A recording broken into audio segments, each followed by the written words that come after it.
वाला आधा एब्सेंट ही रहता है। हाँ, क्योंकि कुछ पूछते हैं तो उसका जवाब ही नहीं आता है तो वो एब्सेंट ही हुआ ना।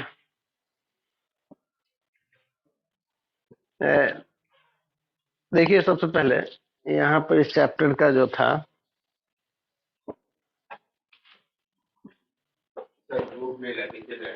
क्या? हाँ हाँ चलिए। बर्नौलीज थ्योरम हम लोग देख लिए थे।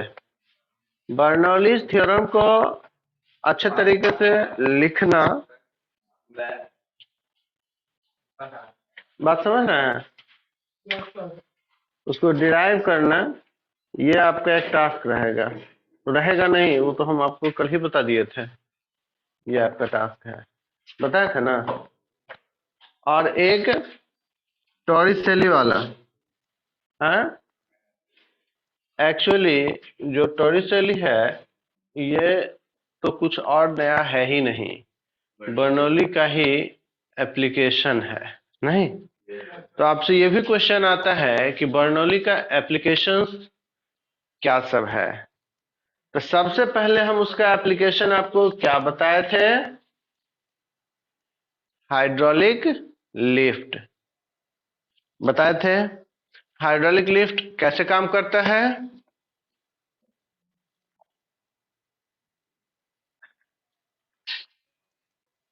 हाइड्रोलिक लिफ्ट काम करने का क्या सिस्टम आपको हम बताए थे? किसी को तो याद होगा ही, हाथ पे लिखने की क्या, कॉपी पे ही लिख लो।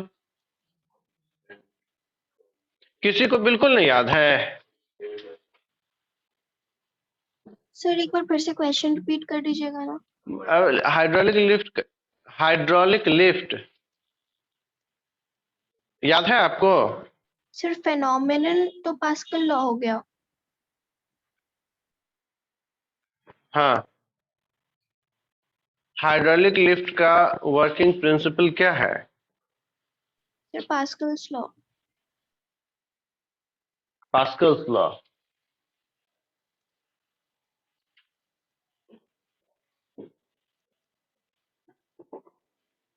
पास्कल्स लॉ क्या था, याद है आप लोगों को? नहीं, ये भी नहीं याद है, तब कैसे काम चलेगा जी ऐसे?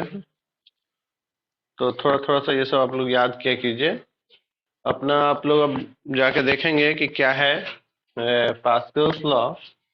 पास्कल्स लॉ में हम लोग जो पढ़े थे वो थोड़ा सा हम बताते हैं, याद होगा आपको में भी। फ्लूइड के इनसाइड जो प्रेशर होता है वो सब जगह पे इक्वल होता है और इक्वल नहीं भी होता है। तो कहाँ इक्वल होता है और कहाँ इक्वल नहीं होता है?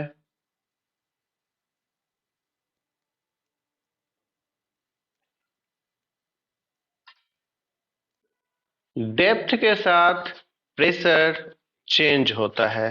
डेप्थ के साथ प्रेशर चेंज होता है जब वो आपका लिक्विड किसी भी ओपन कंटेनर में होता है। लाइक कोई लेक है, ओशन है, सी है। यहाँ पर जब आप जितना ज्यादा डेप्थ में जाएंगे उतना ज्यादा प्रेशर मिलेगा, जितना ऊपर आएंगे प्रेशर कम मिलेगा। दूसरा था, ये हो गया कौन सा, जब डिफरेंट होता है, चेंज होता है। ये कौन सा था कि नहीं चेंज होता है? जब आप क्लोज्ड कंटेनर के अंदर फ्लूइड को रखते हैं, अब उसमें सब जगह का प्रेशर इक्वल मिलता है, सब जगह का प्रेशर इक्वल मिलता है। चाहे आप प्रेशर किसी एक ही पॉइंट पे क्यों ना अप्लाई करेंगे, वो प्रेशर बाकी सभी हिस्से में इक्वली डिस्ट्रीब्यूट हो जाएगा। समझ गए? इसका यूज एक सबसे कॉमन है बलून। बलून को फुलाने के लिए उसके एक हिस्से पे ही आप प्रेशर अप्लाई करते हैं, उसका रिजल्ट बलून का एक ही डायमेंशन में ग्रोथ होता है? नहीं, सारे डायमेंशंस में इक्वल प्रेशर जनरेट होता है और सब जगह पे इक्वल ग्रोथ भी मिलता है। सब जगह इक्वल ही ग्रोथ मिलता है? नहीं, कोई ऐसी जरूरी नहीं है, क्योंकि बलून तो डिफरेंट डिफरेंट शेप की होती है। इसके लिए दूसरा मेथड काम करता है उसके डिफरेंट शेप के लिए। मेथड क्या काम करता है कि बैलून जिस मटेरियल का बना होता है उस मटेरियल की या तो क्वालिटी और नहीं तो उसका थिकनेस सब जगह पे यूनिफॉर्म नहीं होगा तभी बैलून का कोई खास शेप होगा। फॉर एग्जाम्पल टायर में जो डालते हैं ट्यूब डालते हैं ना चक्के में, तो वो जो ट्यूब है उसका एक फिक्स्ड शेप होता है ना। जब भी आप उस ट्यूब के अंदर एयर फिल करेंगे तो वो उसी शेप में बनेगा, दूसरे शेप में बनेगा नहीं, दूसरा शेप नहीं लेगा। क्यों नहीं लेता है दूसरा शेप? जब सब जगह पे इक्वल ही प्रेशर बनता है तो शेप सबसे ज्यादा यूनिफॉर्म, जब सब जगह इक्वल प्रेशर हो तो कौन सा शेप होता है? स्फीयर। जबकि टायर का जो ट्यूब है वो तो स्फेरिकल नहीं होता है, नहीं रिंग होता है वो। तो इसके लिए क्या ऑप्शन है?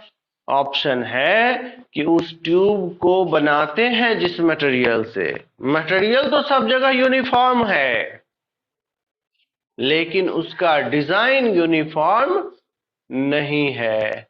पहले से ही उसके डिजाइन को फिक्स किया हुआ है कि ये रिंग ही रहेगा, नहीं, और तभी वो काम कर पाएगा, नहीं। इसी तरह से डिफरेंट डिफरेंट शेप। अब एक बेड भी होता है जिसमें एयर फिल करते हैं। अब उस बेड को उसी शेप का मेंटेन रखने का क्या ऑप्शन है? एक आप रेक्टेंगुलर शीट लीजिए और इसके ऊपर से दूसरा रेक्टेंगुलर शीट रखिए और उसके कॉर्नर, सारे कॉर्नर्स पे, मतलब किनारे पे, सब जगह पे, एजेज पे, दोनों को फिक्स कर दीजिए, चिपका दीजिए आपस में। अब इसको इन्फ्लेट कीजिए, इसके अंदर एयर फिल कीजिए। आप बताएंगे क्या ये बेड बनेगा? ये बेड नहीं बन पाएगा, ये बीच से ज्यादा फूल जाएगा, नहीं। तो इसको बेड बनाने के लिए फिर क्या करना पड़ेगा? कुछ एक्स्ट्रा अटैचमेंट्स जोड़ना पड़ेगा।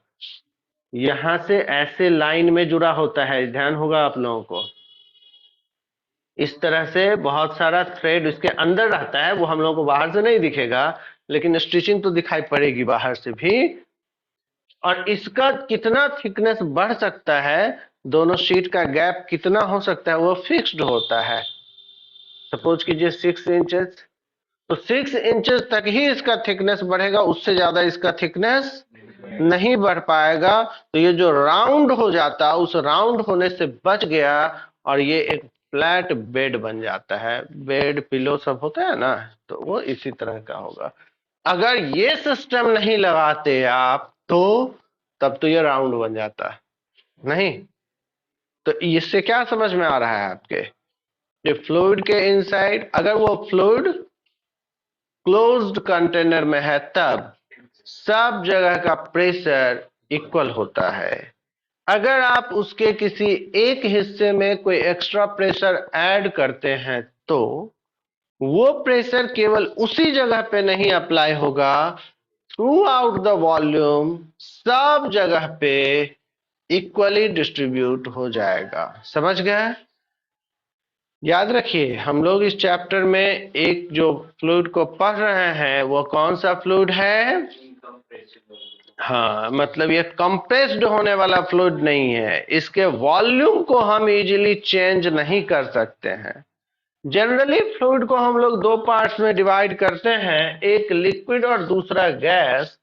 गैस जो होता है वो जनरली कंप्रेसिबल होता है और लिक्विड जो होता है वो जनरली इनकम्प्रेसिबल होता है। ये तो पढ़े ही हैं आप। लेकिन जब हम गैस की भी बात करेंगे तो बहुत सारी गैसेस होती हैं जो हाईली कंप्रेसिबल होती हैं और बहुत सारी गैसेस होती हैं जो बहुत कम ही कंप्रेसिबल होती हैं, या नॉर्मल कंडीशंस में तो हम इसको कंप्रेस कर ही नहीं सकते हैं।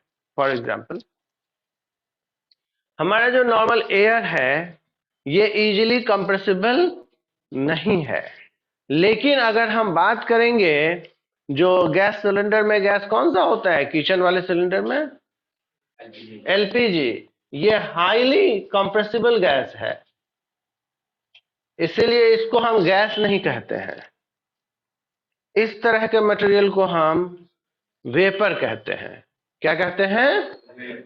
Means without changing its temperature, only by application of higher pressure this can be converted into liquid। होता है ये गैसेस स्टेट में, गैस से लिक्विड में कन्वर्ट करने के लिए जनरली हमारी समझ क्या होती है? उसको बहुत कूल करना पड़ेगा, बहुत लो टेम्परेचर पे ले जाना पड़ेगा, लेकिन ऐसी जरूरत इस गैस में नहीं होती है। सेम टाइम सीएनजी, उसका तो नेम ही है कंप्रेस्ड नेचुरल गैस, इसका नेम में कंप्रेस्ड नहीं लिखा हुआ है, लेकिन इसका मतलब ये नहीं है, मतलब यही है कि ये भी कंप्रेसिबल है, हाईली कंप्रेसिबल है ना। और कोई सा भी गैस जो आप परफ्यूम में यूज करते हैं वो सब हाईली कंप्रेसिबल होती है। नहीं तो पुराने टाइम में जो एक लिक्विड वाला परफ्यूम लोग यूज करते थे वो जनरली अब नहीं यूज करते हैं, उसी परफ्यूम को यूज करना पड़ेगा, मतलब उसी तरीके से यूज करना पड़ेगा। कैसे? लिक्विड का ढक्कन हटाएंगे, फिर उसको ऐसे रुई में या किसी चीज में लेके और ऐसे लगा सकेंगे। आप परफ्यूम ऐसे यूज करते हैं? नहीं। परफ्यूम का जो बॉटल है उसका ढक्कन थोड़ा सा भी लीक हुआ तो वो परफ्यूम प्रेशर से बाहर आ जाता है। प्रेशर से बाहर कैसे आया? क्योंकि अंदर बहुत हाई प्रेशर के साथ उसको पैक किया हुआ है, नहीं, और हाई प्रेशर के कारण वो लिक्विड फॉर्म में है।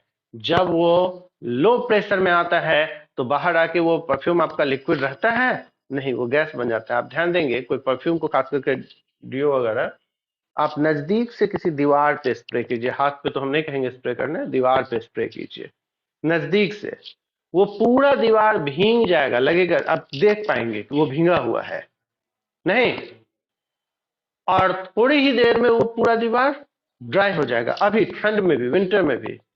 कैसे? क्योंकि वो उसका नेचर लिक्विड होना नहीं है वो बाय नेचर गैस, नहीं, लेकिन हाई प्रेशर के कारण वो लिक्विड है जिसको गैस बनने में थोड़ा सा टाइम लगता है।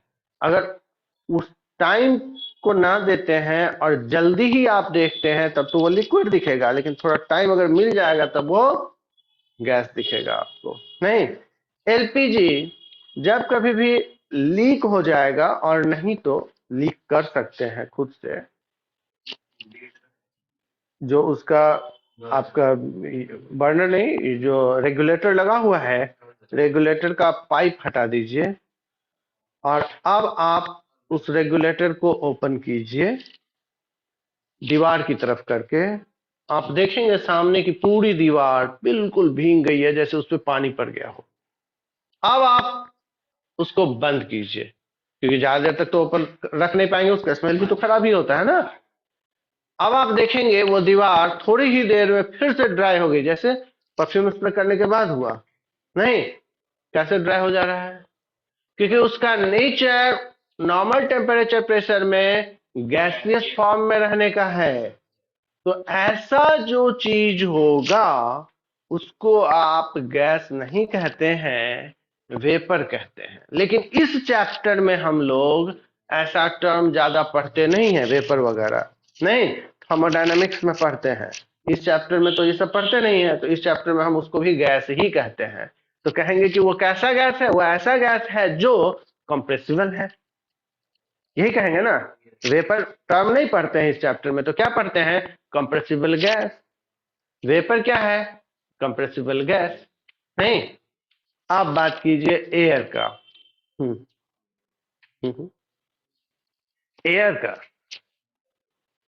टायर में जो एयर फिलिंग करने वाली मशीन होती है, उस मशीन में क्या लगा होता है? एक पंप होता है, वैक्यूम पंप, जो हाई प्रेशर के साथ एक बड़ा सा सिलेंडर है, जिस सिलेंडर में एयर फिल करता है। उस सिलेंडर के अंदर एयर लिक्विड फॉर्म में होता है, होता है नो, गैस फॉर्म में ही रहता है। मतलब हाई प्रेशर में भी एयर लिक्विड नहीं होता है, तो इस एयर को लिक्विड कैसे बना सकते हैं? एलपीजी को तो कर देते हैं, प्रेशर बढ़ा के लिक्विड बन जाता है, सीएनजी प्रेशर बढ़ा के लिक्विड बन जाता है। एयर को जब आप लिक्विड बनाना चाहेंगे तो टेम्परेचर को भी बहुत लो ले जाना पड़ेगा। नहीं, अलग अलग तरह के गैसेस के लिए उसका लिक्विफिकेशन का जो प्रोसेस है वो बाद के क्लासेस में आप पढ़ेंगे। हाइड्रोजन, ऑक्सीजन, बेसिकली ये दो गैसेस हैं, ऐसे तो और भी नाइट्रोजन भी, लेकिन मेनली इन दो गैसेस को लिक्विड फॉर्म में बहुत ज्यादा यूज किया जाता है।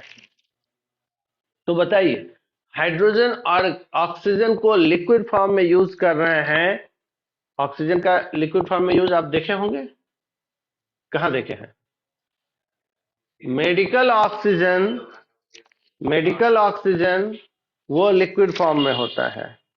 जो मेडिकल ऑक्सीजन है वही इंडस्ट्रियल ऑक्सीजन है, उसी का इंडस्ट्रीज में यूज होता है। डिफरेंस थोड़ा सा है, इंडस्ट्रीज में उसका साइज सिलेंडर का थोड़ा सा ज्यादा बड़ा और हेवी होता है, और मेडिकल पर्पस में थोड़ा सा छोटा साइज का सिलेंडर यूज करते हैं। नहीं, और थोड़ा सा मेडिकल पर्पस में उसके प्योरिटी पे भी ज्यादा फोकस करते हैं।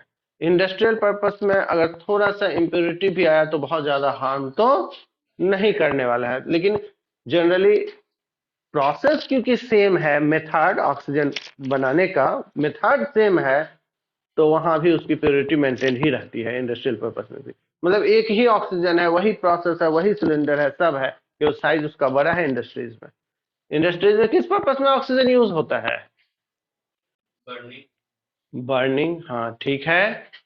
और नॉर्मल जो वेल्डिंग वगैरह है इन सब में भी। नहीं, जो वेल्डिंग का प्रोसेस है उसमें देखेंगे वेल्डर्स के पास जो वेल्डिंग करने वाला नोजल है ना, उसमें दो पाइप लगी होती है।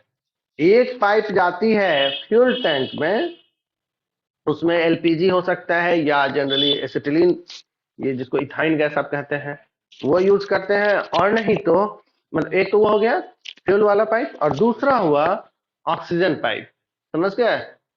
तो वो जो ऑक्सीजन पाइप वहां पे यूज कर रहे हैं, ऑक्सीजन सिलेंडर यूज कर रहे हैं, उस ऑक्सीजन का सप्लाई किस फॉर्मेट में होता है? लिक्विड फॉर्मेट में। बहुत लो टेम्परेचर पे होता है सप्लाई। ऑक्सीजन उस सिलेंडर में बहुत लो टेम्परेचर में सप्लाई होता है। कैसे? किस चीज का वो सिलेंडर बना हुआ है? स्टील का बना हुआ है। स्टील का बना हुआ सिलेंडर, स्टील मेटल है, मेटल एयर में रखेंगे तो उसका टेम्परेचर लो हाई कर सकते हैं?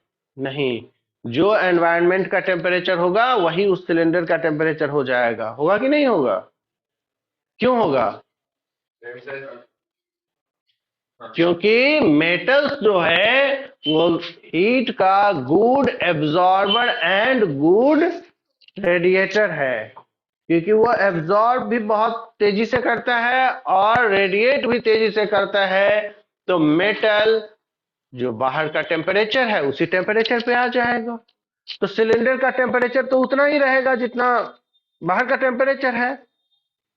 नहीं, तो सिलेंडर के अंदर रखा हुआ जो ऑक्सीजन है उसका टेम्परेचर डिफरेंट होगा? कैसे होगा?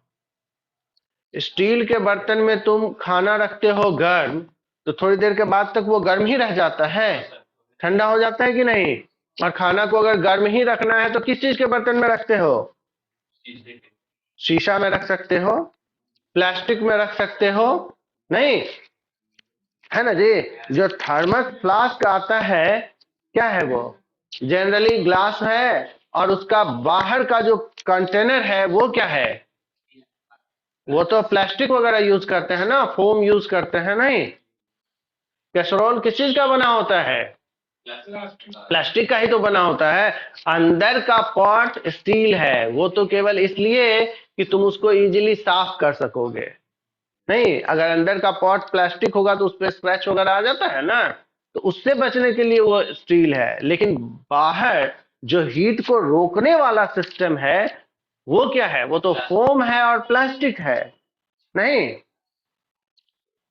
तो ये जो ऑक्सीजन है वो मेटल के सिलेंडर में रखा हुआ है, तो इसका डिफरेंट टेम्परेचर कैसे हो सकता है? इसका तो टेम्परेचर उतना ही होगा ना जितना बाहर सराउंडिंग का टेम्परेचर है, नहीं?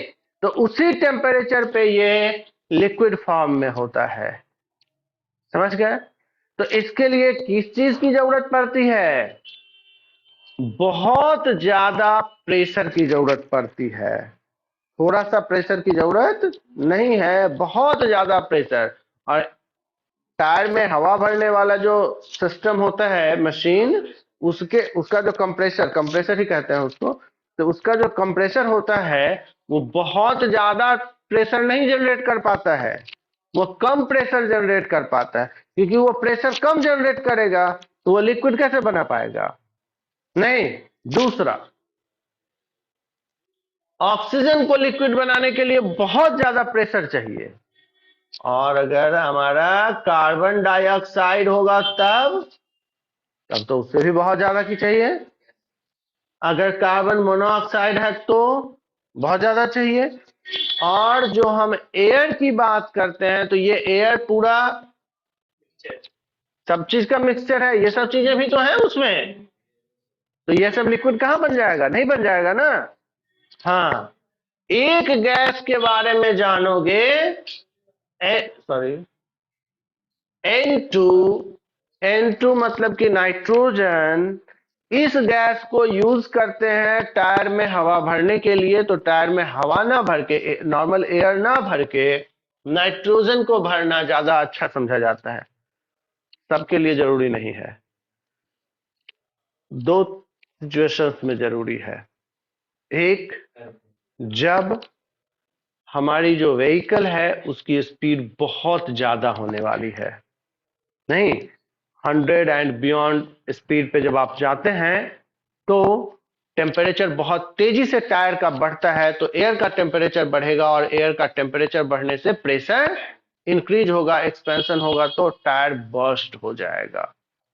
नाइट्रोजन में ये कंप्रेसिबिलिटी बहुत कम होती है, एज ए रिजल्ट नाइट्रोजन में एक्सपेंशन भी बहुत कम होगा। तो जब टेम्परेचर इंक्रीज भी होगा तो नाइट्रोजन में ज्यादा एक्सपेंशन नहीं होगा, तो प्रेशर चेंज नहीं होगा, मतलब जिस प्रेशर को आप भरते समय रखे थे वही प्रेशर बढ़ते हुए टेम्परेचर पे भी मेंटेन्ड रह जाएगा।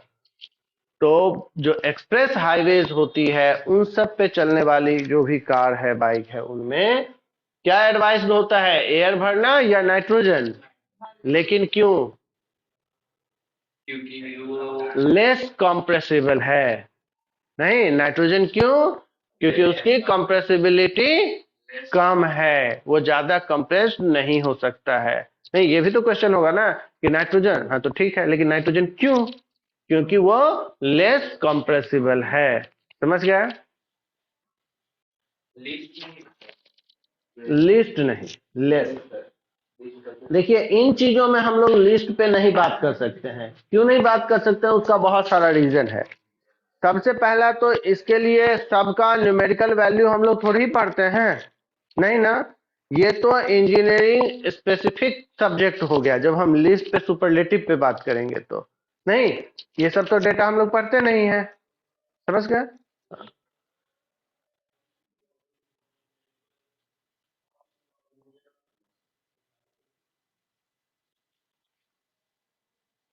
दूसरी बात बताइए, जब कोई स्विमिंग करने वाला पर्सन, एथलीट, वो ऊपर से जंप करता है और वो किसी लेक में, पॉन्ड में या वाटर बॉडी में उसमें जाता है, सर्टेन डेप्थ तक जाने के बाद उससे और ज्यादा नीचे वो नहीं जा पाता है। जा पाता है? नहीं जा पाता है। क्यों नहीं जा पाता है? उल्टा ऊपर आने लगता है। तो ऐसा क्यों हो रहा है? प्रेशर के साथ प्रेशर अलग अलग डिफरेंट प्रेशर है, ओपन सर्किट है। हाँ, तो ओपन सर्किट नहीं, ओपन कंटेनर है, तो उसमें प्रेशर डिफरेंट है, ये तो बात समझ में आ गई। तो वो सर्टेन डेप्थ तक जाके और उसके नीचे और भी ज्यादा नीचे तक वाटर था, उतना नीचे तक वो क्यों नहीं जा पा रहा है, ये पूछने का मतलब।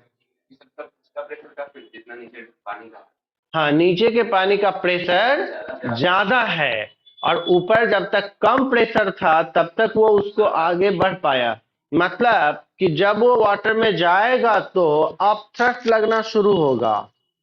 समझ गए? ये अप थ्रस्ट का एक पार्ट हो गया वो जो आर्किमिडीज लॉ में आप पढ़ते हैं ना, नहीं, which is equal to weight of liquid displaced by, नहीं, जो भी ऑब्जेक्ट लिक्विड के अंदर आया है वो तो ठीक है, वो तो उतना ही रहेगा, लेकिन उस कंटेनर के अंदर जो लिक्विड है उसमें विद डेप्थ प्रेशर इक्वल नहीं रहता है, प्रेशर इंक्रीज होता है। जितना ज्यादा प्रेशर इंक्रीज होगा उसके ऊपर अप थ्रस्ट उतना ज्यादा लगेगा।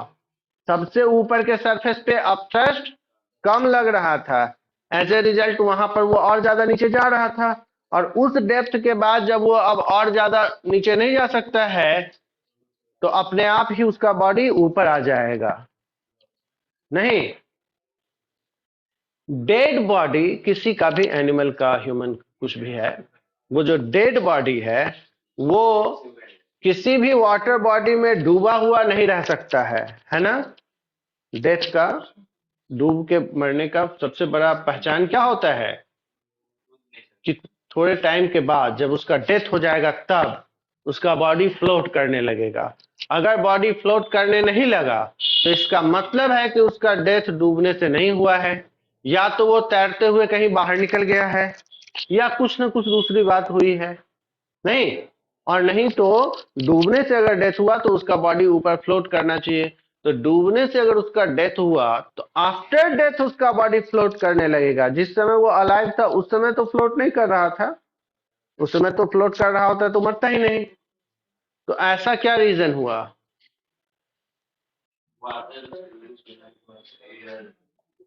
क्या? बॉडी में डेड कर जाता तो उसका मतलब वो उसके अंदर कोई उसके अंदर कोई प्रेशर नहीं था, बॉडी पूरा हल्का रहता है। हल्का कैसे हो जाता है? ये बात जो तुम बोले ना, उसका बॉडी तो हल्का हो ही जाता है, तभी तो वो फ्लोट करने लगा, लेकिन वो हल्का कैसे हो जाता है? मतलब डिके होने लगता है ना, बायो वगैरह पढ़े होगे उसमें, जो भी लिविंग ऑर्गेनिज्म है उसके अंदर बहुत सारा ऐसा माइक्रो ऑर्गेनिज्म पहले से रहता है, और जब वो माइक्रो ऑर्गेनिज्म उसके बॉडी को डिकम्पोज करने लगेगा तो उसमें बहुत सारा गैस बनने लगेगा।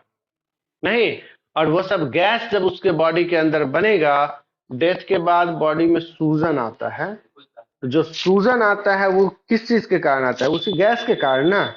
तो मतलब जैसे किसी टायर में एयर फिल करते हैं इन्फ्लेटर, तो उसी तरह का काम यहाँ होता है डेड बॉडी में, और इसलिए तो वो तैरने लगता है। नहीं, लेकिन जो फिश है वो भी तो स्विमिंग करती है, वो तो जिंदा में भी नहीं डूबती है, और उसमें एक स्पेशल कैपेसिटी है कि वो अपने समझ के हिसाब से ज्यादा नीचे भी जा सकती है और ज्यादा ऊपर भी आ सकती है। तो इसके लिए क्या सिस्टम होता है उसके बॉडी में? फिर एयर साथ नहीं प्रेजेंट नहीं, होता है। हम उस, हाँ, बोलिए क्या रहता है उसमें? फिर एयर साथ। हाँ, एयर सैक होता है। ये बात हम आप लोगों को शायद बताए रहे होंगे।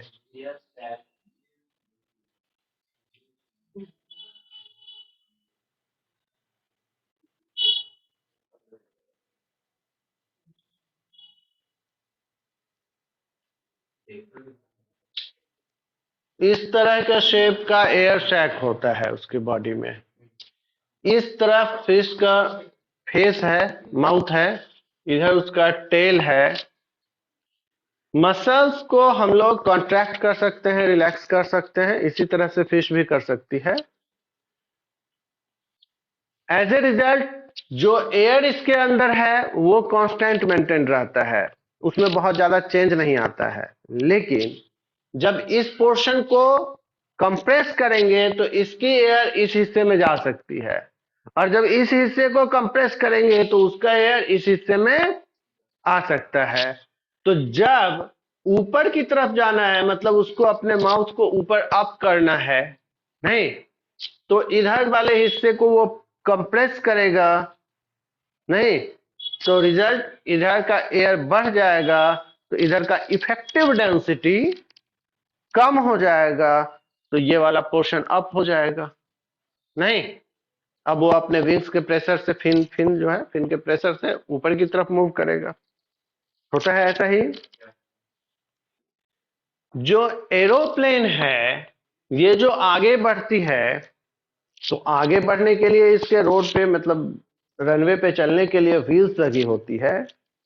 ऊपर जाने के लिए क्या लगा होता है? एरोप्लेन ऊपर उठती है ना जी, तो ऊपर कैसे उठती है? इंजन नहीं, तो इंजन के कारण तो ऊपर उठती है, ये बात तो सबको पता है। जो इंजन में एक ऐसा मैकेनिज्म लगा था कि जो एयर इंजन का मैकेनिज्म बस इतना ही होता है कि आगे से एयर को सक करना है और उसको पीछे की तरफ हाई प्रेशर से। हाँ, वो भी बात समझ में आ गया। तो इससे क्या होगा कि वो प्रेशर किधर अप्लाई कर रहा है? पीछे की तरफ ना। तो प्लेन को किस तरफ का थ्रस्ट मिलेगा? आगे की तरफ होगा ना ऐसा। तो इतनी तो बात समझ में आ गई। अपलिफ्ट कैसे मिलता है, ऊपर कैसे बढ़ता है एरोप्लेन?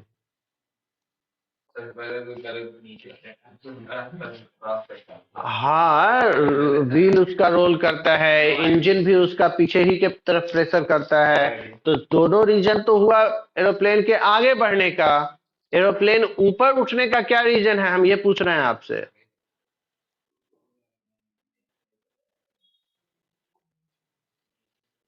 देखिए, हाथ वाला पंखा कितने लोग यूज किए हैं? लगभग सब। आप हाथ के पंखा को लेंगे और हाथ का पंखा जो आपका होता है ना, वो इस तरह के डिजाइन का होता है, फ्लैग की तरह। इस तरफ स्टिक लगी होती है ऐसी, है ना? जैसा भी। अब इस स्टिक को लेके आप ऐसे खींचेंगे, समझ गए? ध्यान रखेंगे कि जो फैन है वो ऐसे हॉरिजॉन्टल रहना चाहिए। फैन का जो ये ब्लेड है, शीट है, वो हॉरिजॉन्टल रहना चाहिए। आप बहुत ज्यादा स्पीड से ऐसे कर पाएंगे, समझ गए? खास करके इसके स्टिक के तरफ तो आप बहुत तेजी से बढ़ा ही पाएंगे। अब जानबूझ के इसको थोड़ा सा ऊपर की तरफ टिल्ट कीजिए, तो उसका जो ब्लेड था वो नीचे चला आया। अब आप उतना ही फोर्स लगाइए, लेकिन किधर ले जाने के लिए? लेफ्ट लाने के लिए। आपका हाथ किधर जाएगा? ऊपर। लेकिन ये काम स्पीड में करना पड़ेगा, धीरे धीरे करेंगे तब तो आराम से आप उसी लेवल पे हाथ को लेफ्ट ला सकते हैं। लेकिन जब स्पीड में करेंगे तब आप लेफ्ट सीधे नहीं ला पाएंगे, और तब आपकी हाथ फोर्सफुल्ली ऊपर की तरफ मूव करेगी। तो आपके हाथ का मूवमेंट कैसा होगा? ऐसा। नहीं तो एरोप्लेन का भी मूवमेंट कैसा होता है? ऐसा ही मूवमेंट होता है ना, धीरे धीरे वो ऊपर बढ़ती है। क्यों? क्योंकि उसकी जो विंग्स है वो पीछे की तरफ झुकी हुई होती है, आगे की तरफ ऊपर उठी हुई होती है। नहीं तो जब एरोप्लेन आगे बढ़ता है, तो जैसे उस फैन का बात किए हम, वैसा ही सिचुएशन क्रिएट हुआ। तो उसमें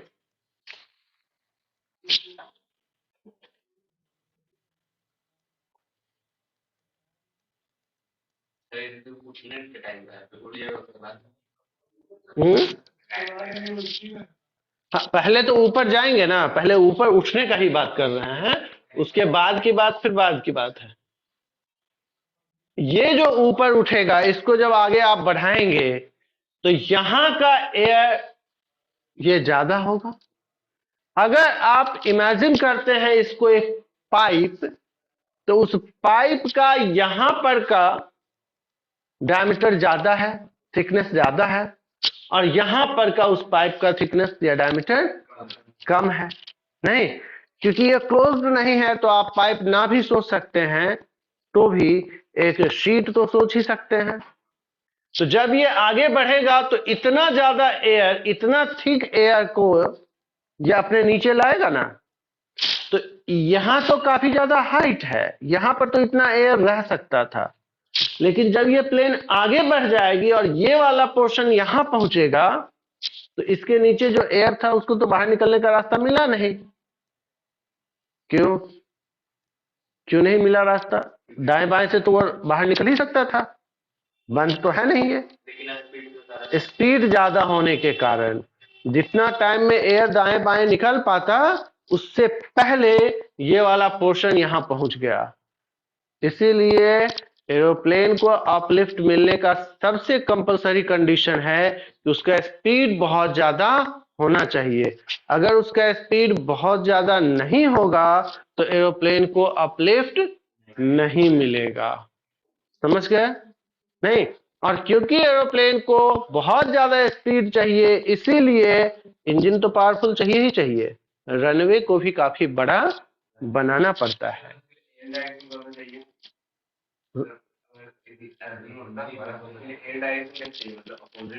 एयर डायरेक्शन मतलब कैसा? विंड?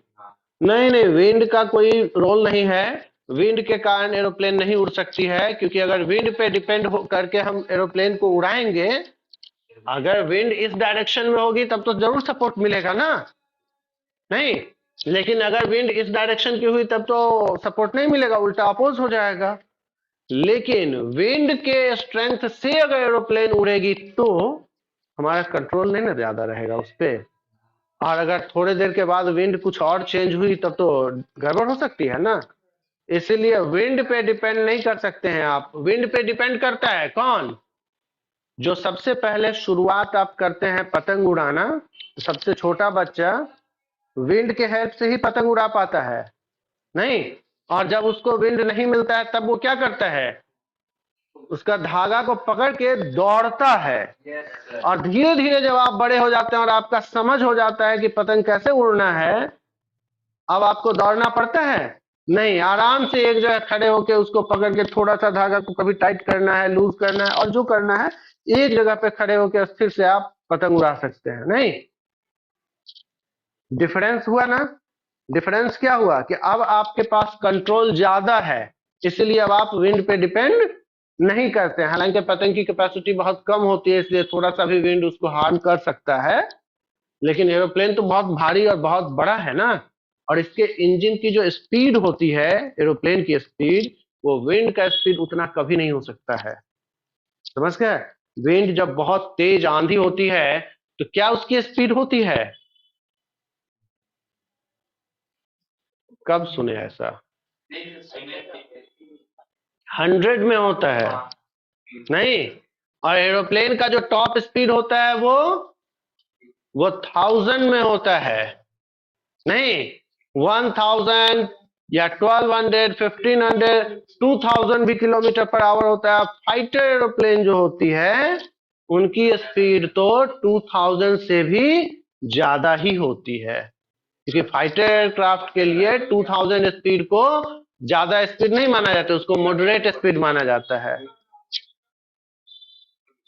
ये सब एग्जैक्ट सबको पता नहीं होता है, ये सब बातें सीक्रेट होती है, लेकिन जनरली जो बाहर आता है कि up to 4000 kilometre per hour, जो बहुत ज्यादा होता है। नहीं, और इसीलिए फाइटर प्लेन को बहुत ज्यादा लंबा रनवे की जरूरत नहीं पड़ती है, क्योंकि उसका एक्सेलरेशन ज्यादा होता है। इसके पीछे एक और रीजन है, बताएंगे दूसरा रीजन। कमर्शियल प्लेन को ज्यादा बड़े रनवे की जरूरत पड़ती है, फाइटर प्लेन को छोटे रनवे की जरूरत पड़ती है। साइज छोटा है तो वेट कम हो गया, और इंजन का पावर ज्यादा है। इंजन का पावर ज्यादा और लोड कम, तो रनवे की जरूरत ज्यादा नहीं पड़ी। एक्सेलरेशन बहुत ज्यादा हो गया, टॉप स्पीड बहुत ज्यादा हो गया। नहीं, और कितना ज्यादा हाइट तक जा सकता है वो भी ज्यादा हो गया। नहीं, बोलिए, तो एरोप्लेन जो ऊपर गया, ये फिजिक्स में कौन सा प्रिंसिपल बताया? Archimedes principal. कौन? ये कहां से लाया जी आर्किमिडीज प्रिंसिपल? हाँ, आप सबसे पहले इसमें बर्नौलीज लॉ को लाएंगे, बर्नौलीज थ्योरम को। बर्नौलीज थ्योरम को क्यों लाएंगे? क्योंकि सबसे पहले इसका जब भी क्वेश्चन होगा तो आपका आंसर क्या रहेगा? Bernoulli's theorem. क्यों रहेगा? क्योंकि बर्नौलीज थ्योरम में क्या पढ़े हैं आप?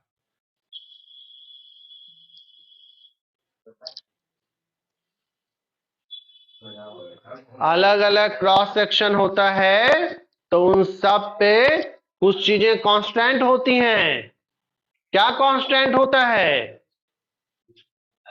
प्रेशर और potential energy per unit volume और kinetic energy per unit volume. नहीं, ये चीजें कांस्टेंट होती हैं। अब इन चीजों में से सोचिए, एक ही एरोप्लेन का दोनों टर्मिनल्स है ना, तो दोनों का काइनेटिक एनर्जी डिफरेंट होगा? नहीं होगा, सेम ही होगा। ये तो सेम ही हो गया। तो अब डिफरेंट होने का क्या, किस चीज का प्रोबेबिलिटी सबसे ज्यादा है? प्रेशर का और पोटेंशियल एनर्जी का। यहाँ का प्रेशर बहुत ज्यादा होगा, होगा ना? क्योंकि प्रेशर बहुत ज्यादा होगा तो अप, ऊपर की तरफ उठेगा। नीचे की तरफ प्रेशर बढ़ाएगा तो ऊपर उठेगा ना, तो ऊपर की तरफ इसको थ्रस्ट मिलेगा और ये ऊपर उठेगा एरोप्लेन। समझ गए? पोटेंशियल एनर्जी ऊपर उठने में हेल्प कर रहा है क्योंकि पोटेंशियल एनर्जी का डिफरेंस बढ़ता जा रहा है। तो पोटेंशियल एनर्जी गेन कब होता है? ऊपर बढ़ते हैं तब तो गेन होगा ना। तो पोटेंशियल एनर्जी का डिफरेंस भी इसको हाइट अचीव करने में सपोर्ट कर रहा है। समझ गया ना? जो एरोप्लेन है ये एक बार जब ऊपर उठ जाती है, अब ये नॉर्मल किसी भी एक हाइट पर उड़ती रह जाती है, नहीं? वहां पर बर्नौलीज थ्योरम का एप्लीकेशन है कि नहीं है? क्योंकि उसमें प्रेशर वगैरह चेंज करने की जरूरत शायद नहीं पड़ती होगी क्योंकि उसी हाइट पे उसको उड़ते रहना है, ऊपर उठना नहीं है। तो क्या करना पड़ेगा? क्या?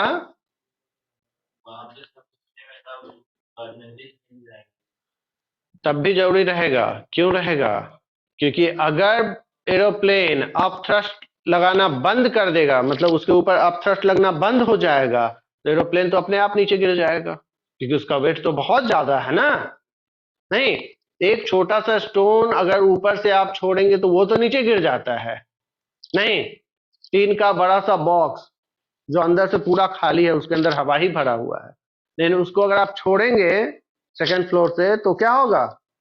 तेजी से नीचे गिर जाएगा, टाइम नहीं लगेगा उसको नीचे गिरने में। और इस एरोप्लेन ये तो पूरा लोडेड है, अंदर भरा हुआ है, नहीं तो इसका वेट बहुत ज्यादा है, ये तो नीचे ही गिरेगा।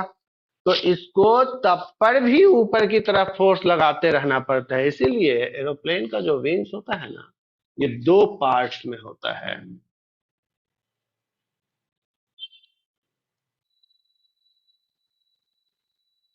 एक ये वाला जो पार्ट है, नीचे का पार्ट, ये एक्स्ट्रा प्रेशर जनरेट करता है। इसका यूज है अपलिफ्ट के समय, जिस समय टेक ऑफ होता है, और जब टेक ऑफ हुआ और प्लेन जब अपने हाइट पे पहुंच जाती है तब इसको सीधा कर दिया जाता है। समझ गए? ये छोटा सा पतला सा फ्लैप होता है पूरे विंग्स के पीछे में, सबसे बैक में। नहीं, ये फ्लैप जब ऐसे था तो अपलिफ्ट ज्यादा मिल रहा था, और ये फ्लैप ऐसे हॉरिजॉन्टल हो गया तो अपलिफ्ट मिलना कम हो गया। कम अपलिफ्ट चाहिए, लेकिन चाहिए। समझ रहे हैं ना? कोई दिक्कत हुई इसमें? नहीं। लेकिन ये एरोप्लेन लौट के नीचे कब आएगी? सर जब वो ये अगर ऊपर चला जाएगा तो ऊपर चल जाने से ऊपर का एयर ड्रैग बढ़ जाएगा, ऊपर का प्रेशर बढ़ जाएगा, तो शीट के ऊपर का प्रेशर बढ़ा तो शीट नीचे की तरफ दबेगी। एक तो ये भी है। दूसरा, हमेशा नीचे आने के पहले एरोप्लेन की स्पीड को कम करना पड़ेगा। स्पीड जब वेलोसिटी कम हो जाएगी तो अपने आप इसका अप थ्रस्ट कम हो जाएगा नहीं, क्योंकि ये तो स्पीड पे भी डिपेंड कर रहा है ना। हाँ, स्पीड कम हो जाने के कारण तो ये नीचे आने लगेगी। समझ रहे हैं? जो रूफ है, ये रूफ आंधी में उड़ जाता है, कहीं और चला जाता है। क्यों होता है, किसके कारण होता है, किससे आप इसको एक्सप्लेन कर सकते हैं? कभी हाई प्रेशर ऊपर एटमॉस्फेयर का, कभी हाई प्रेशर हो जाएगा, कभी लो प्रेशर हो जाएगा, और नीचे से हाई प्रेशर लगने लगेगा जब ऊपर लो प्रेशर होती है। तो ऊपर का प्रेशर लो कब होता है, हम तो यही पूछ रहे हैं आपसे।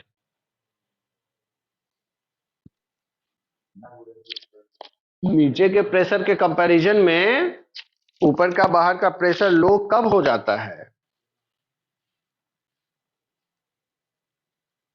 जब भी आंधी आती है ना, तो आंधी आने के जस्ट पहले का समय एटमॉस्फेरिक प्रेशर एकदम कम हो जाता है।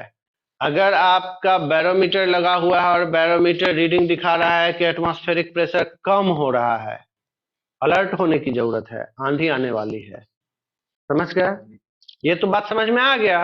लेकिन ये जो कम होता है एटमॉस्फेरिक प्रेशर, ये तो धीरे धीरे कम होता है ना, सडन तो नहीं हो जाता है कम। तो जो धीरे धीरे कम होता है, तो अंदर जो भी एयर है इसका कनेक्शन बाहर से है कि नहीं है? यहाँ पे कई जगह पे एयर पास करने का होल तो होगा ही होगा नहीं, तो वो बैलेंस हो जाएगा। बाहर का प्रेशर और अंदर का प्रेशर बैलेंस हो जाएगा। ऐसा नहीं है कि बाहर का प्रेशर लो हो जाएगा और अंदर का प्रेशर हाई रह जाएगा, नहीं। तो बाहर का प्रेशर लो कब हो जाएगा? लो कहने का मतलब बाहर का प्रेशर किसके कंपैरिजन में लो? अंदर के प्रेशर के कंपैरिजन में लो। तो आंधी आने के पहले अंदर का जो प्रेशर है और बाहर का प्रेशर दोनों इक्वल है, क्योंकि ये प्रोसेस कैसा है? प्रोसेस स्लो प्रोसेस है, नहीं क्विक चेंज तो है नहीं। तो फिर ऐसा जो आप बोलते हैं कि बाहर का प्रेशर लो हो जाएगा, ऐसा कब होता है? जब भी आंधी आती है ना, तो किसी भी जगह का प्रेशर मेंटेन्ड नहीं रहता है। समझ गए? हाई या लो नहीं रहता है, वो हमेशा चेंज होता है। किसी भी जगह का प्रेशर हमेशा चेंज होता है। और उस आंधी आए हुए में बीच में बहुत तेजी से एयर प्रेशर चेंज होता है। तो पहले से तो अंदर का प्रेशर कैसा था? पहले से तो अंदर का प्रेशर लो ही रहा होगा ना आंधी आने के पहले। बाद में जब आंधी आई तो पहला वाला जो आंधी आता है तो प्रेशर को बढ़ाता है, तो प्रेशर बढ़ गया, अब प्रेशर हाई हो गया, तो सब जगह हाई हो गया, अंदर भी हाई हो गया। लेकिन उसी बीच में कभी कभी देखेंगे कि जो आंधी थी उसका विंड का डायरेक्शन चेंज होने का रिजल्ट किसी किसी जगह पे, सब जगह नहीं एक साथ, किसी किसी जगह पे एयर प्रेशर मतलब एटमॉस्फेरिक प्रेशर तेजी से कम हो जाता है। तेजी से कम हो गया तो वो तो केवल बाहर वाले पोर्शन पे कम हुआ, तो जब कम हो गया तब वो सीट ऊपर उड़ जाएगी। जैसे एरोप्लेन में क्या हुआ, क्योंकि ये ऐसा बना हुआ है, तो ये जब आगे बढ़ा तो इसके ऊपर जो एयर कॉलम है, जो उसका हाइट है, तो उसी के कंपैरिजन में वॉल्यूम भी है नहीं। अब ये एयर कॉलम के पास जब ये वाला पोर्शन पहुंचेगा तो उसी एयर हाइट वेट को इतना ज्यादा स्पेस अब मिलने लगेगा। जिसको केवल इतना स्पेस मिल रहा था उसको अब उससे ज्यादा स्पेस मिलने लगेगा, तो यहां का प्रेशर लो हो जाएगा। तो ऊपर का प्रेशर लो और नीचे का प्रेशर हाई, क्योंकि नीचे ज्यादा दूर में जो एयर है वो कम स्पेस में आ गया, तो नीचे का एयर कंप्रेस्ड हो गया, तो प्रेशर इंक्रीज हो गया। जबकि ऊपर का प्रेशर जो कम स्पेस में एयर है उसको अब ज्यादा स्पेस मिलने लगा, तो ऊपर का प्रेशर डिक्रीज हो गया। तो ऊपर का प्रेशर डिक्रीज हो जाता है और नीचे का प्रेशर इंक्रीज हो जाता है, और इसका रिजल्ट क्या होता है? एरोप्लेन ऊपर उड़ जाती है। तो वैसे ही ये शीत रूप ये ऊपर उड़ जाती है, नहीं? और फिर विंड जिस डायरेक्शन का है उस डायरेक्शन में वो आगे जा सकता है। वो तो इसके अब फिर वेट वगैरह पे भी डिपेंड करता है, नहीं? शेप साइज सब चीज पे डिपेंड करता है। इसके बाद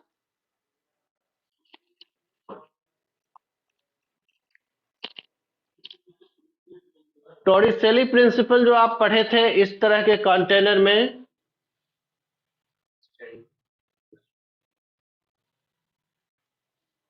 ऐसा कंटेनर था। अब इस कंटेनर में जो प्रेशर है वाटर का वो सब जगह कैसा कैसा होगा? प्लेसेस है ए, ये बी और ये सी। सबसे ज्यादा क्या है सी पे? प्रेशर सबसे ज्यादा है। और भी सी पे ज्यादा है कुछ? टॉरिसेली प्रिंसिपल में कुछ और चीज पढ़े थे, प्रेशर नहीं पढ़े थे। वी था, वेलोसिटी, स्पीड। यहां से जो लिक्विड फ्लो बाहर आएगा उस जेट का स्पीड सबसे ज्यादा होगा, यहाँ पे स्पीड कम होगा और यहाँ का स्पीड सबसे कम होगा। वो किस पे डिपेंड किया? हाइट पे डिपेंड किया, नहीं?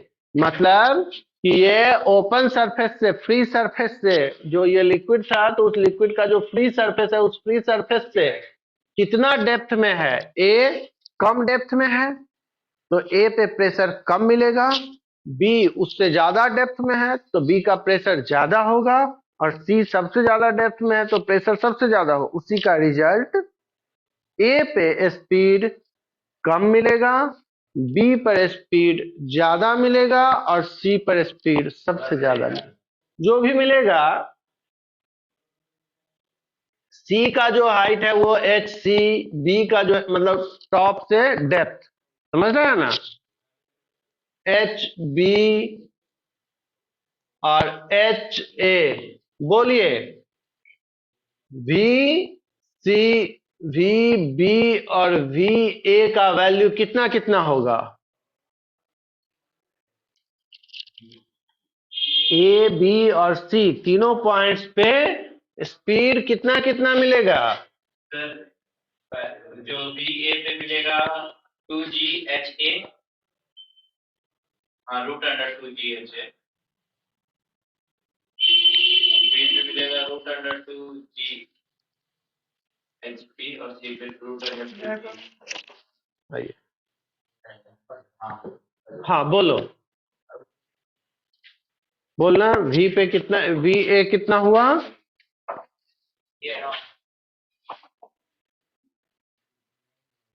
कौन बता रहा था? तुम बता रहे थे, बोलो। √2GHA और ये √2GHP।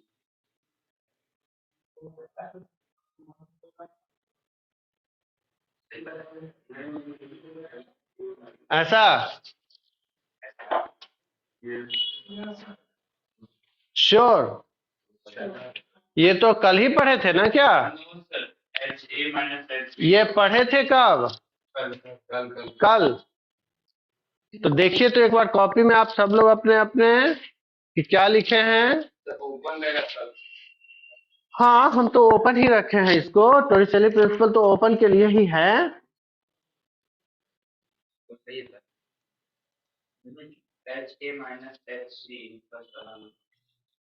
फर्स्ट वाले को सी से कोई रिलेशन नहीं है, फर्स्ट वाले का सी से कोई मतलब नहीं है, क्योंकि ये बोलते इसको हाइट है लेकिन ये एच होता क्या है?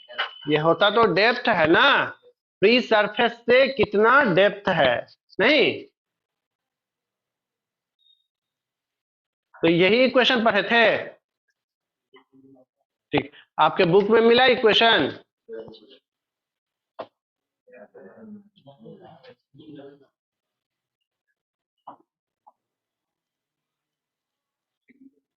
किसके किसके बुक में मिला इक्वेशन और किसके किसके बुक में नहीं मिला, बताइए। कहाँ है, दिखाओ। अब वहां छोड़ दो, हाँ वो भी है, ठीक है। और इसके पास बुक है, देख लिए, तुमको मिला बुक में?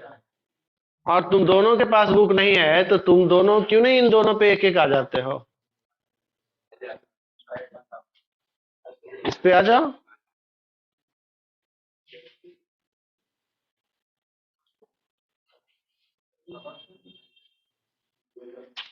चलिए अब इसमें हम वैल्यू लिखते हैं।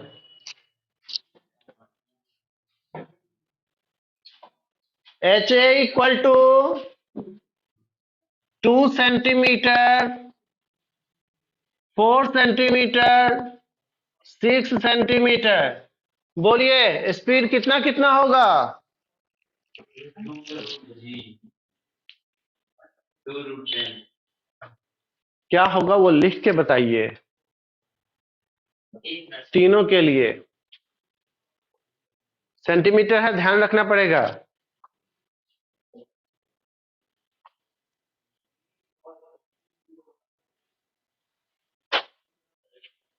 क्यों ध्यान रखना जरूरी है उसको समझिए, क्योंकि केवल एच की तो बात नहीं करनी है ना, जी की भी बात करनी है।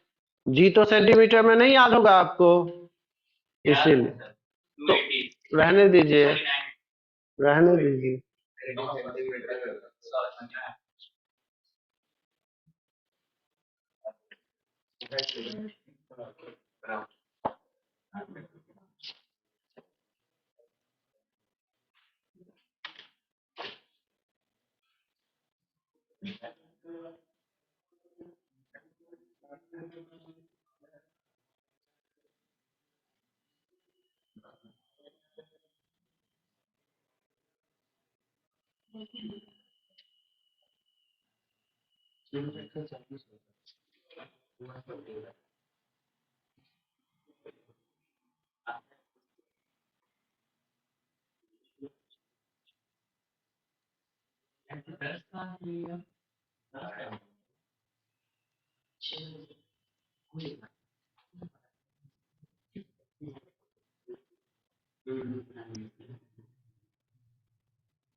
एक मिनट यहां समझिए, यहां पर ये सिरिंज होती है ना या पिचकारी, इस टाइप का आप देखे हैं, इधर से पिस्टन से प्रेशर इंक्रीज कर रहे हैं। यहां का क्रॉस सेक्शन एरिया ज्यादा है, यहां का क्रॉस सेक्शन बहुत कम है। रिजल्ट क्या होगा? यहां का प्रेशर बहुत, यहां का प्रेशर से कंपैरिजन में यहां का प्रेशर ज्यादा हो जाएगा ना, नहीं? तो यहां पर जो आप इसका मूवमेंट करेंगे तो यहां पर का स्पीड बहुत ज्यादा मिलेगा। मतलब पिचकारी को आप हाथ से जितना स्पीड से चलाएंगे उसके कंपैरिजन में यहां पर जो एयर का ब्लो मिलेगा वो बहुत ज्यादा होगा। जब ये ब्लो बहुत ज्यादा मिलेगा तो यहां पे इस कंटेनर के अंदर का प्रेशर तो कम है, या जिस समय ये पिस्टन मूव नहीं कर रहा था उस समय यहां का और यहां का प्रेशर इक्वल था, लेकिन जब पिस्टन मूव करने लग गया तब तो यहां का प्रेशर बहुत इंक्रीज हो गया। यहां का प्रेशर तो इंक्रीज हुआ नहीं, लो प्रेशर है। हाई प्रेशर का एयर यहाँ पे है, विंड यहाँ का लो प्रेशर है, तो रिजल्ट यहाँ के चीजों को क्या मिलेगा? अपलिफ्ट मिलेगा। और उस अपलिफ्ट का रिजल्ट क्या होगा कि अगर इसके अंदर आप कुछ भी कलरफुल चीज रखे हैं, इसके अंदर ऐसे पाइप लगा के, तो उसमें क्या होगा? वो कलर बाहर आना शुरू हो जाएगा हाई प्रेशर के साथ। जब वो कलर हाई प्रेशर से बाहर आएगा तो उसके स्प्रे को किस डिजाइन में भेजना है आगे, उसके लिए तो नोजल अलग अलग डिजाइन का आप लगा सकते हैं ना। नहीं, पिचकारी में भी तो आगे लगाने वाला नोजल अलग अलग शेप साइज का होता है, और इसी सिस्टम का यूज करते हैं जो लोग पेंटिंग का काम करते हैं। स्टील अलमीरा वगैरह पेंटिंग करने वाले जो लोग होते हैं, स्टील के चीजों पे पेंट लगाने वाले जो लोग होते हैं, स्प्रे से पेंटिंग करते हैं, वो ब्रश से नहीं करते हैं। उनको देखेंगे उनके पास ऐसा ही सिस्टम होता है। तब है क्या कि वो हाथ से कितना प्रेशर अप्लाई करते रहेंगे तो थकेंगे भी। तो इसके लिए एक मशीन रखते हैं, बस वही मशीन जो टायर में हवा भरने वाली मशीन होती है ना, वही मशीन रखते हैं। तो इसके जगह पे ये पाइप हो गया, हॉस पाइप इसको कहते हैं, जो उस कंप्रेसर से कनेक्टेड है। नहीं, हाई प्रेशर एयर यहां से आएगा और वो ये यहां पे इक्वल रहेगा,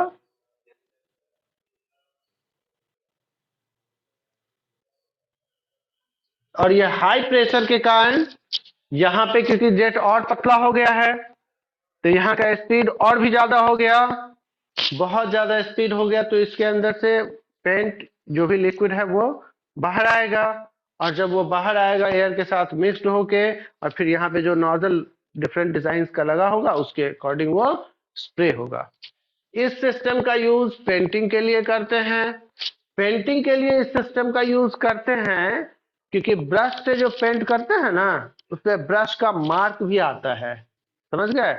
और इससे जब पेंटिंग करते हैं तो उस तरह का कोई मार्क नहीं आता है, बिल्कुल स्मूथ पेंट होता है। तो मेटल सरफेस तो बिल्कुल स्मूथ होता है ना, ये दीवार है, इसमें रेत के कारण खुद ही ये बहुत सारा मार्क इस पे पड़ा हुआ है।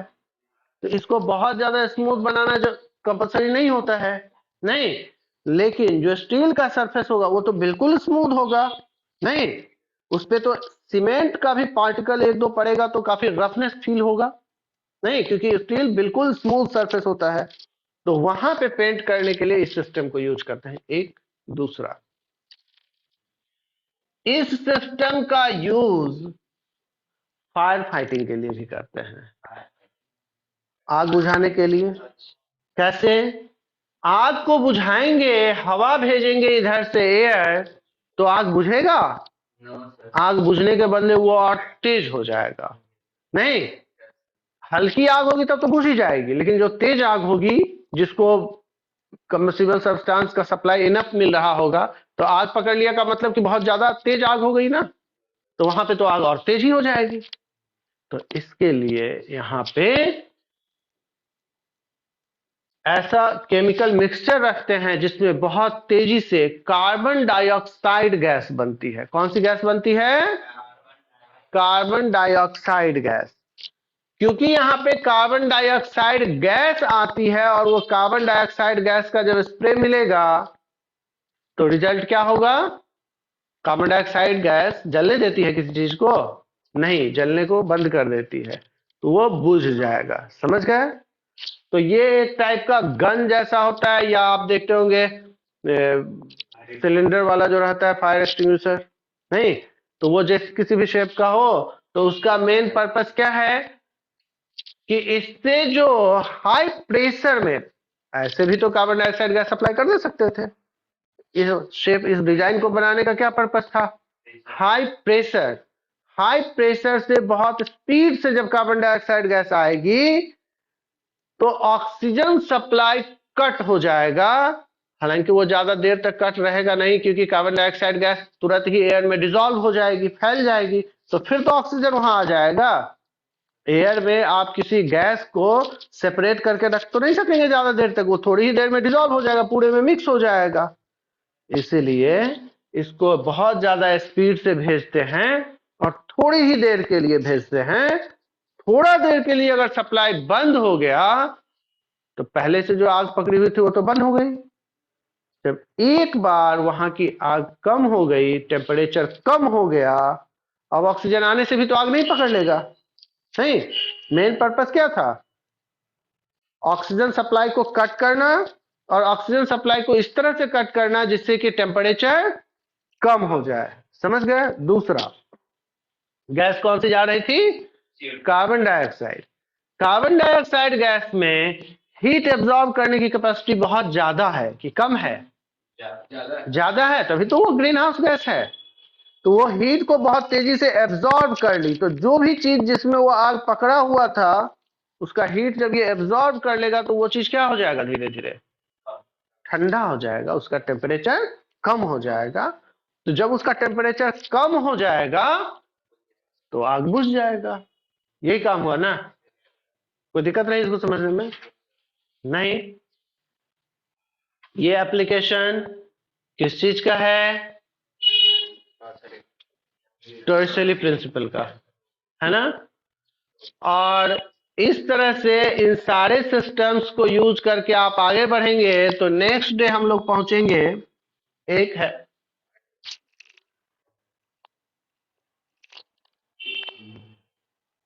है वेंचुरी मीटर, ये तो 1 मिनट का टॉपिक ही है, वेंचुरी मीटर। दूसरा है विस्कोसिटी और उसके बाद सरफेस टेंशन।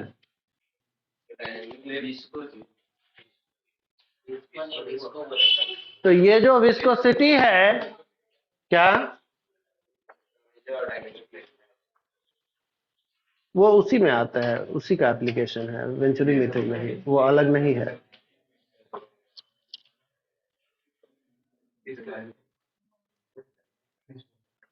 तो अभी हम बताएंगे नहीं ये सब चीज, लेकिन हम केवल ये बता रहे हैं आपको कि आपको करके क्या लाना है, समझ लीजिए।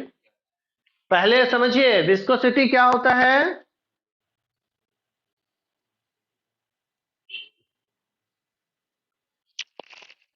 दो तरह का फ्लूइड का बात करते हैं हम लोग, एक जो ज्यादा विस्कस है और एक जो कम विस्कस है। समझ गए? एग्जाम्पल समझिए। हाँ हम बता रहे हैं। आप लोग कभी जलेबी बनाते हुए देखे हैं? जलेबी बनाने का जो बैटर होता है उसके अंदर किसी चीज को छलनी होता है या जो भी चीज है उसको चलाने का कोशिश कीजिए, या हाथ को ऐसे चलाने का कोशिश कीजिए। और नॉर्मल जो वाटर है उसके अंदर भी चलाने का कोशिश कीजिए उसी चीज को। क्या एक स्टिक को जलेबी के बैटर के अंदर चलाना ज्यादा इजी होगा कि नॉर्मल वाटर के अंदर चलाना ज्यादा इजी होगा? क्यों? क्योंकि जो जलेबी वाला है उसमें चीनी भी डाला उसमें चीनी नहीं डाला रहता है। जिस चीज की जलेबी बनती है उसमें जो भी चीज हाँ कंसंट्रेशन उसका बहुत ज्यादा है, उसके अंदर वो चलने नहीं दे रहा है किसी चीज को। कभी कभी आप देखते होंगे कीचड़ में जाके गाड़ी फंस जाती है। कीचड़ में खेत में गाड़ी फंस जाती है, और रोड पे अगर रेत गिरा हुआ है, उस रेत पे अगर आप बाइक या साइकिल चला रहे हैं तो उसमें भी वही प्रॉब्लम हो जाता है। अगर थोड़ा दूर तक रेत पड़ा हुआ, बहुत ज्यादा ठीक होने की जरूरत नहीं है, नहीं 3 to 4 इंच ही थिकनेस काफी है। 3 to 4 इंच थिकनेस भी अगर रेत का है, उसके ऊपर बाइक या साइकिल को चलाना तो बहुत ज्यादा मुश्किल, बाइक तो फिर भी कंपैरेटिवली इजी है, क्योंकि बाइक में सबसे पहले कि आपका अपना तो एनर्जी खर्च नहीं होता है, दूसरा उसका टायर थोड़ा थिकनेस ज्यादा है। लेकिन फिर भी उसको चलाना ज्यादा मुश्किल क्यों है?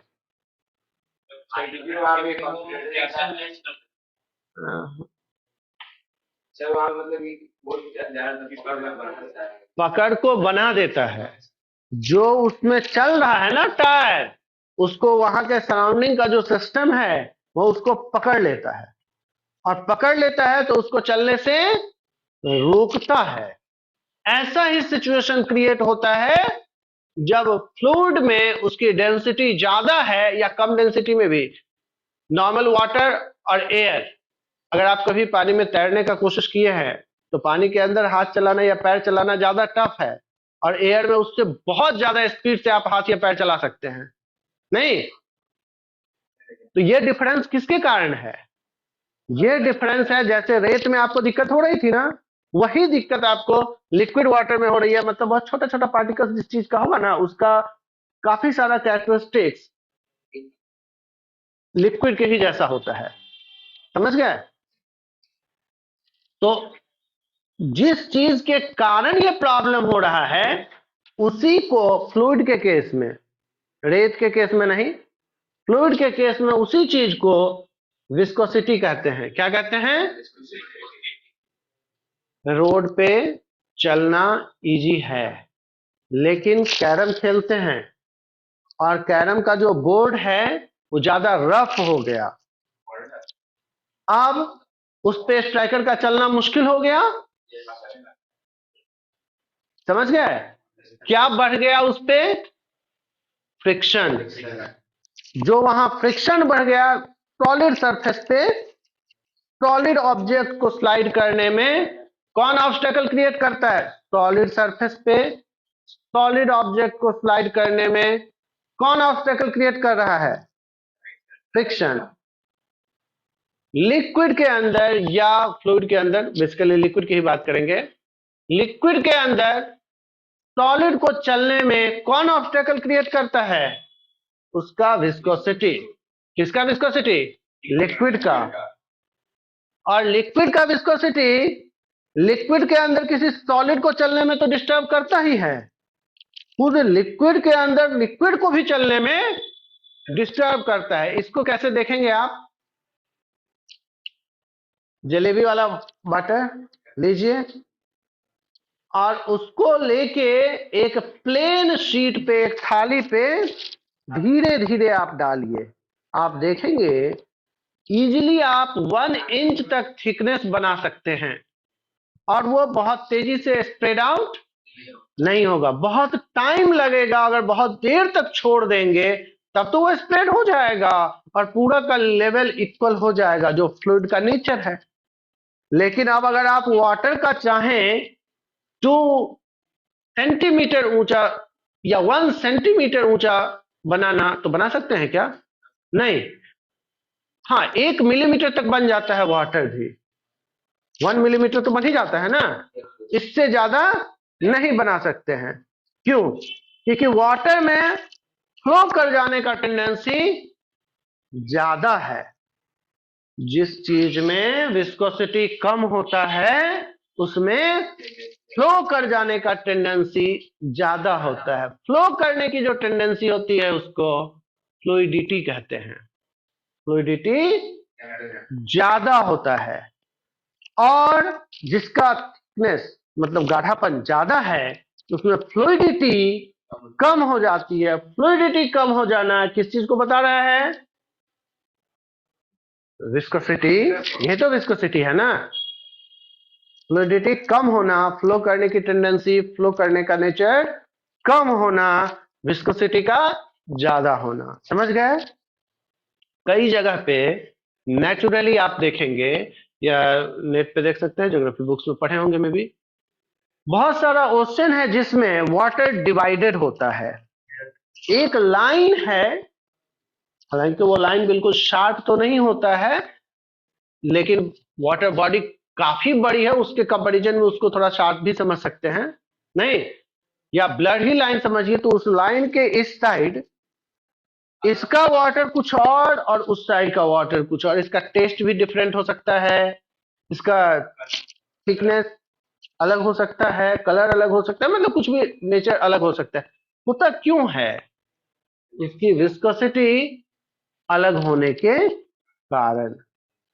एज ए रिजल्ट वहां पर फ्लो कम हो जाता है। देखिए, बहुत कॉमन बात है, जब कोई चीज में दाग लग जाता है और वो इजीली साफ नहीं हो रहा है तो पानी से ही साफ करना है, तो क्या सिस्टम यूज करते हैं?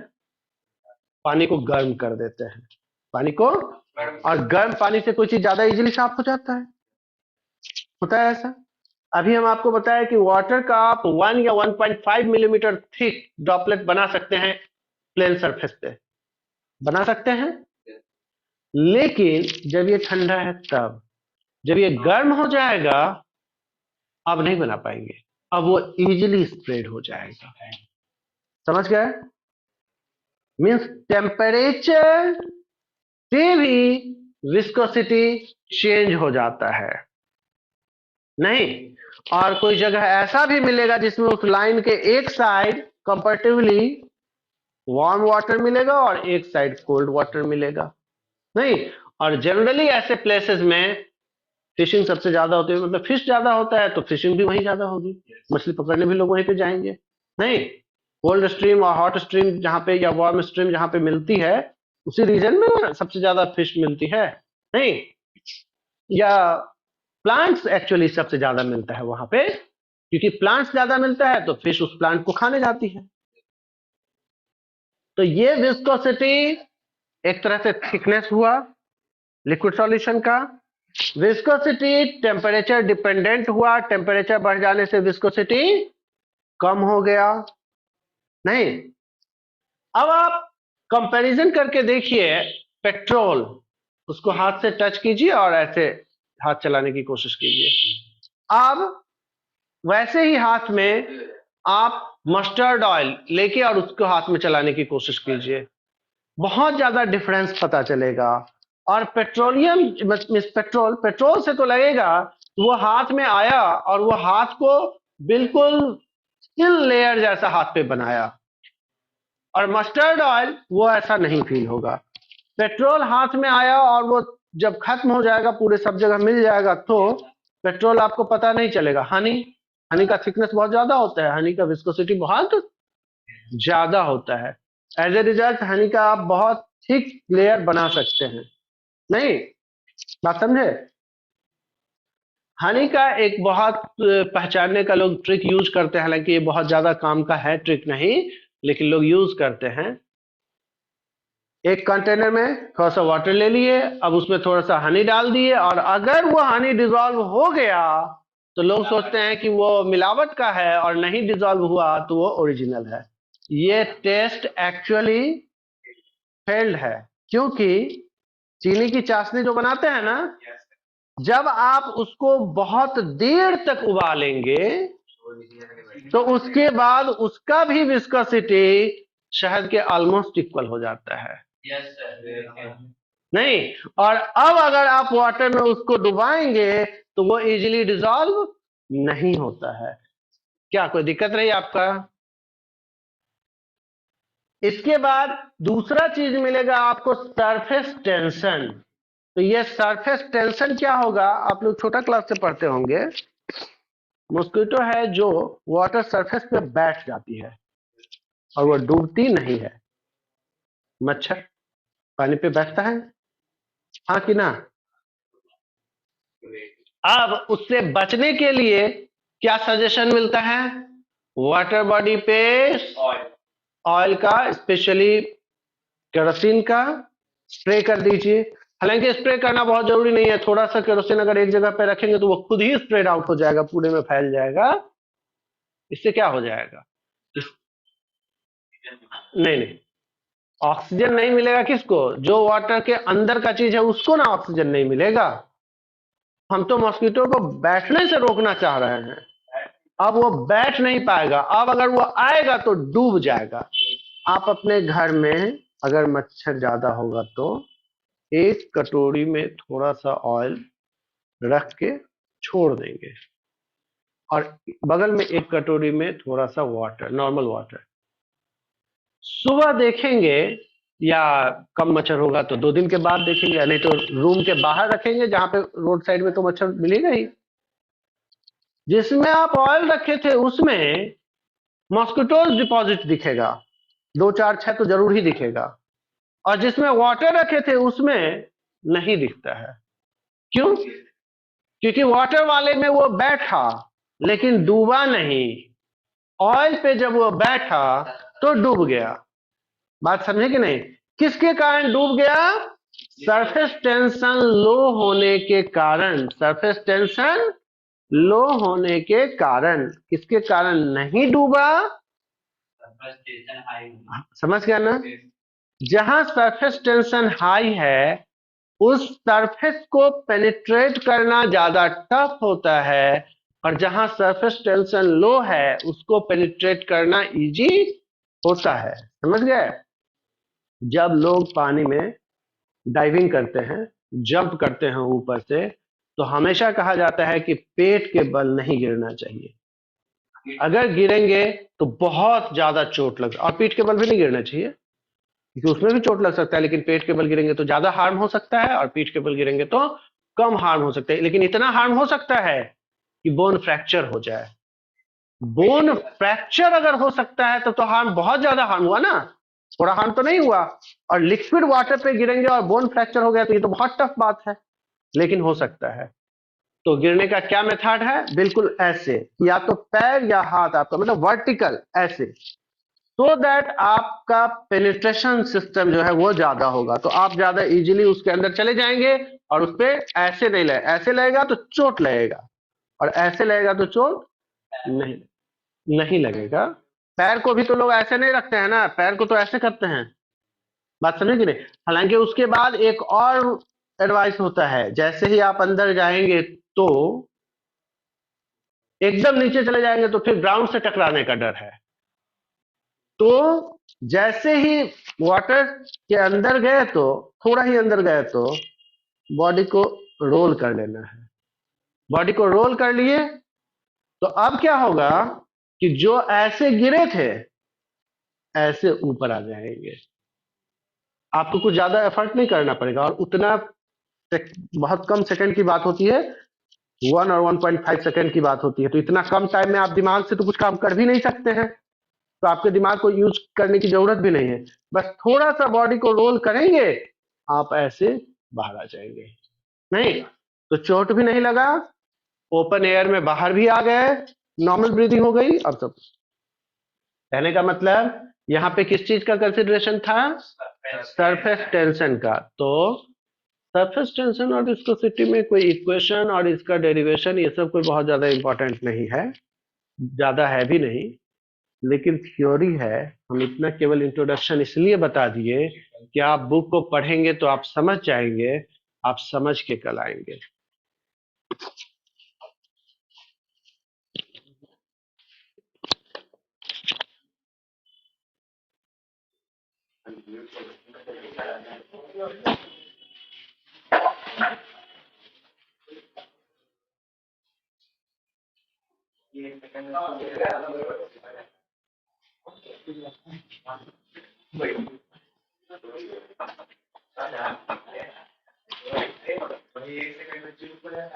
आगे बढ़ जाना।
फिर बात शुरू करेंगे।